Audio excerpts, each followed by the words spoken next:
home from the asylum every night, and he had a girlfriend named Rusty. Dusty and Rusty, they both dressed in white, and she was this much taller than him. Calm, disciplined, respected. That's the image Hollywood painted of Robert Duvall for more than 50 years. But at 94, the legend finally broke his silence, and what came out of his mouth left everyone absolutely shocked. He called out 6 actors by name, labeling them the enemy. These weren't just random people either. They were his idols, his brothers, even his mentor.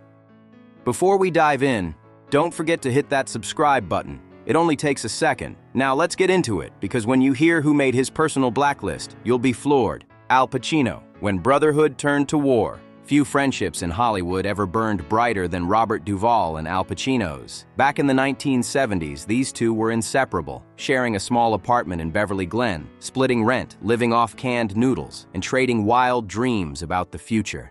They called each other brothers, but by the time The Godfather Part 3 rolled around, that brotherhood had turned ice cold. When Paramount sent out contracts, the deal was beyond insulting. Pacino got $5 million plus 5% of the profits. Duvall, just a flat $1 million. That number said it all. One man mattered more. Duvall didn't throw a tantrum. He simply folded the papers, stood up, and walked away without a word. Hours later, a fax hit Francis Ford Coppola's desk with one chilling line. "I won't return just to be someone's backdrop." Boom. 20 years of friendship, gone in an instant. After that, Duvall disappeared to his quiet Virginia farm, chasing roles that felt real. Ones with soul. Meanwhile, Pacino kept climbing, becoming the face of ambition and chaos in Hollywood. When the studio tried to patch things up, Duvall refused. Pacino wouldn't budge on his paycheck either. Years later, Duvall told a reporter, "You can't preach family on screen and forget it off screen." That hit deep. When The Godfather Part 3 finally premiered, critics noticed the hole right away. The Chicago Tribune even wrote, "When Duvall left, The Godfather lost its moral compass. They never made peace." At the 2011 Oscars reunion, both men stood just a few feet apart, faces blank, eyes avoiding each other, like strangers with too much history between them. Number 2, Francis Ford Coppola, the teacher who became a stranger. Robert Duvall didn't just lose a friend when things fell apart with Francis Ford Coppola. He lost the man who shaped his entire view of cinema. Their story began back in 1971, when Coppola pointed across the casting room and said, "He's the Tom Hagen I've been looking for." That single moment flipped Duvall's life upside down. But years later, that same man would humiliate him in a boardroom with a contract that felt like a punch to the gut. During the chaotic filming of Apocalypse Now between 1976 and 1979, the cracks started to show. Duvall collapsed from dehydration while filming the napalm scene, his lips split open from the blazing heat. Yet Coppola just looked at him and said, "Do it again. The light isn't right." Duvall obeyed. He pushed through, threw up blood, and still finished the scene like a warrior. The film went on to win the Palme d'Or, but Duvall's respect for Coppola never came back. From that moment, he began to see his teacher as another Brando, brilliant but cruel. A decade later, The Godfather Part 3 destroyed whatever bond was left between them. The studio offered Duvall only $1 million, a fraction of Pacino's massive deal. Duvall didn't stay quiet. He went public, declaring, "I won't act in a film about family if that family doesn't respect each other." That statement hit Hollywood like an earthquake. Coppola tried to make things right, sending letters, calling, even showing up at Duvall's home unannounced, but it was too late. Duvall never responded. The silence said it all. What began as deep admiration ended in cold contempt. Number 3. Marlon Brando, the idol who became the enemy. When Robert Duvall first met Marlon Brando on The Godfather set in 1971, he thought he was meeting a living god. He'd studied on the waterfront and a streetcar named Desire until he could mimic every breath. But when Brando finally arrived, 2 hours late, cigarette dangling from his mouth, sunglasses on, and 3 assistants trailing behind, the illusion shattered instantly. Brando refused rehearsals, demanded cue cards be taped to the walls, even to the backs of other actors. It was pure chaos on set, and for Duvall, the legend he once worshipped had just become another disappointment. Robert Duvall once saw Marlon Brando as untouchable. a master of emotion, a living legend who could turn silence into power. But when they worked together on The Godfather, that admiration started to crumble fast. Brando showed up hours late, sunglasses on, cigarette dangling, and assistants rushing around like servants. The room changed the moment he walked in, not from respect, but from tension. Duvall quickly realized that Brando's genius came with arrogance. He refused to rehearse, demanded cue cards be taped on walls, and even had lines written on other actors' backs. What once looked like mystery now felt like mockery. Duvall said later that Brando treated acting like a game he'd already won, and that ego poisoned the entire set. Still, when the cameras rolled, Brando was magnetic, and that made it worse. Duvall respected the art, but couldn't stomach the man behind it. After filming wrapped, they never became close. Brando's fame grew monstrous, while Duvall stayed grounded, chasing truth in his craft. What started as hero worship ended in quiet resentment, the kind that never really fades in Hollywood's golden circles. He changed dialogue on the spot, without warning, throwing everyone's rhythm straight out the window. Duvall, who lived by discipline and precision, watched what he called chaos disguised as genius. Brando might have been the soul of The Godfather, but as Duvall later said, he was the enemy of every actor inside it. When Paramount quietly slipped Brando an extra $50,000 bonus behind everyone's back, Duvall couldn't take it anymore. He stormed out of the press room in disgust. Then came the 1973 Oscars, the moment that shattered any leftover respect. Instead of accepting his Best Actor trophy, Brando sent an activist to reject it, live on TV. Half of America clapped, but Duvall was furious. He told a friend, "He turned our work into a protest." To Duvall, that night wasn't about bravery. It was about Brando's hunger for shock over substance. From that moment on, admiration turned to pure contempt. When Brando passed away in 2004, Duvall didn't attend the funeral.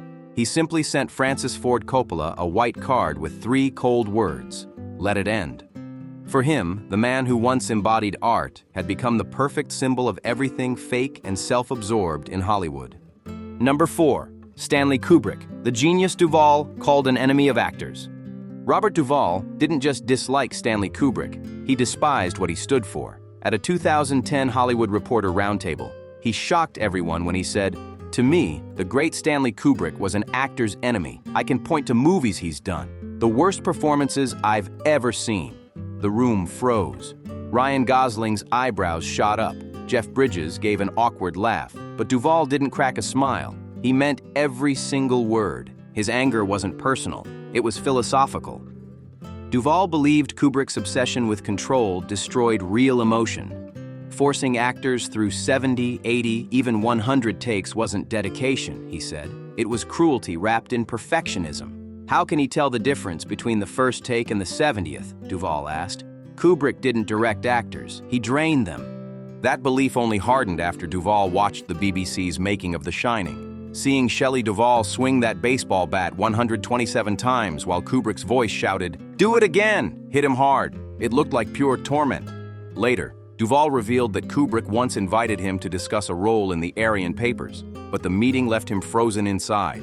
Kubrick talked endlessly about lighting angles, shot rhythm, and camera movement, never once mentioning human emotion. To Duvall, that said everything. Genius wasn't about breaking people until they cracked. It was about truth, connection, and heart, something he believed Kubrick never cared to understand. The air in that room was colder than a morgue. That's how Robert Duvall described meeting Stanley Kubrick. When critics later praised Kubrick as a visionary, Duvall refused to join the applause. In Esquire, he said, "He was a genius, but a genius without a heart." That one sentence flipped Hollywood against him overnight. But Duvall didn't care. He'd rather be honest than worship a man who treated actors like machines. Number 5. Robert De Niro, the Cold War between two methods. Robert Duvall never yelled at Robert De Niro, never argued, never made a scene. But behind those polite smiles and quick handshakes at award shows, the tension was thick. Their feud wasn't loud, it was quiet, sharp, and real. Duvall once dropped a line that sounded like praise but hit like a dagger. "He's good at playing Italians, very good." To anyone else, it sounded respectful, but Duvall's meaning ran deeper. That was his way of saying De Niro had turned acting into a performance of costumes, voices, and body changes, an art of disguises, not emotion. Their rivalry started after The Godfather Part 2, when both became symbols of serious acting. But Duvall believed De Niro's obsession with transformation had gone too far. While De Niro was out there shaving his head for Taxi Driver and packing on 60 pounds for Raging Bull, Duvall was mastering the opposite craft: silence, stillness, truth. He once told a journalist, "The work isn't in the weight gain, it's in the silence." That quiet line became his subtle jab at De Niro's extreme style, and Hollywood felt the sting. Tinseltown adored De Niro's transformations, the dedication, the intensity, the spectacle. But Duvall saw something different: vanity hiding behind the mask of brilliance. He once told colleagues, actors who worship method end up playing themselves, just louder. Years later, when De Niro started popping up in comedies like Meet the Parents and Analyze This, Duvall reportedly muttered under his breath, "There's the mask." For him, it was proof that even the most serious method actor could slip from art into self-parody. To Duvall, authenticity wasn't about how far you'd go. It was about how real you could be when the lights went out. As years passed, Robert Duvall's quiet feud with De Niro only grew colder. Time didn't soften it, it sharpened it. By the 2000s, their paths crossed at Hollywood galas and tributes, but they barely exchanged words. The tension was always there, hiding behind forced smiles and polite nods.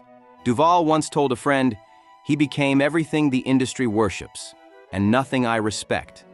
For Duvall, acting was about truth, the kind that lives in stillness, not spectacle. He believed De Niro's method had turned into performance art for cameras, not for hearts. Every new role, another accent, another disguise, another physical transformation, felt to Duvall like a desperate attempt to prove something that real talent never needed to prove. When De Niro began speaking more about politics than film, Duvall reportedly rolled his eyes, saying, "He's forgotten the craft for the crowd." It wasn't about politics, it was about pride.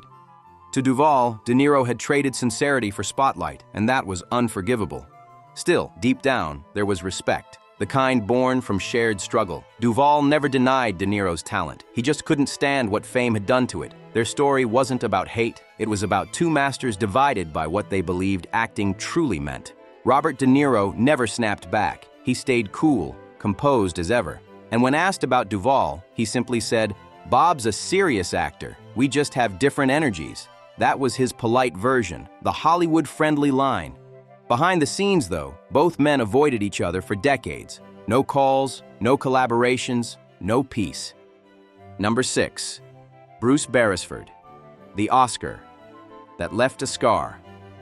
Robert Duvall won his first and only Oscar working with director Bruce Beresford, and he's hated the man ever since. The film was Tender Mercies, 1983, a quiet, heartbreaking story about a washed-up country singer searching for redemption. It should have been a career highlight, a moment of pride, but instead, it became one of the most bitter experiences of Duvall's life. During filming in the dusty fields of Texas, Beresford demanded endless retakes, trying to fix Duvall's rhythm.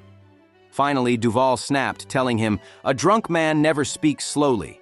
But Beresford refused to back down. So Duvall did something bold. He secretly filmed one of the movie's most powerful scenes, the dawn church performance, without telling anyone. That raw, unscripted take ended up becoming the emotional heart of the entire film. When Tender Mercies won 2 Oscars, including Best Actor for Duvall, the room was electric. He walked up to the stage, bowed to the screenwriter, thanked the crew, smiled at the crowd, and completely skipped the director's name. The silence that followed was icy. The next morning, The Hollywood Reporter screamed the headline, "Duvall ignores Beresford at the Oscars." When asked about it, Beresford told the Sydney Morning Herald, "I respect him, but we can never work together again." Duvall never apologized. He later told Inside the Actor's Studio, "Sometimes you have to choose loyalty to the character or to someone else." For him, art came first, always. The two never made peace. Duvall went on to write and direct The Apostle, proving once and for all that he didn't need anyone else controlling his emotions. Meanwhile, Beresford kept directing quietly, far from the Hollywood spotlight. But every time Tender Mercies is mentioned, critics still bring up that haunting silence, the one moment that said more than any speech ever could. And that wraps up Robert Duvall's untold Hollywood war. 6 enemies, 6 betrayals, and a lifetime of truth that few would dare to speak out loud. Don't forget to like, subscribe, and drop a comment below about which feud shocked you the most. Thanks for watching, and see you in the next video.